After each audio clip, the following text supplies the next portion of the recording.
派錢係電視台屈，賴移花節目都得。向所有參加同埋支持我哋嘅市民鞠躬致謝。唔使咁好禮喎，佢哋應該啦。辦嗰啲呢食多味嚇，食味咩啫咧？佢會同我哋簽字聲明，有500蚊一日而做到呢個有效。前日反佔中遊行，多間傳媒都有踢爆派錢㗎啦，號稱超過150萬市民簽名反佔中，改翻話25萬人上街嘅總指揮張姜蒜蓉咧，尋日出嚟反擊噃，仲專追有線添。關於河源社團總會嗰單啊，張姜蒜蓉話係總會屬係一個會仔啫喎，一旦查完屬實，就我哋會將呢個河源會底下呢個社團呢個聯誼會所組織大概有200人參加嘅遊行隊伍咧，我哋將嗰個數字咧係全部取消。香港青年會就唔認派錢係佢哋嘅人啦。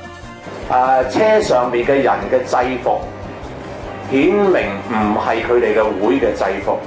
跟住之後，有線電視跟住訪問嗰啲人咧，嗰啲人就係香港青年會嘅朋友嚟嘅，係會員嚟嘅。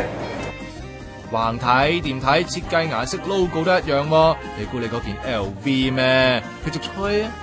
車上面嗰啲人嘅衫同埋佢哋喺 table 上面被訪問嗰啲衫咧，係完全唔一樣嘅。佢哋話俾我哋聽係移花接木嘅一個方法。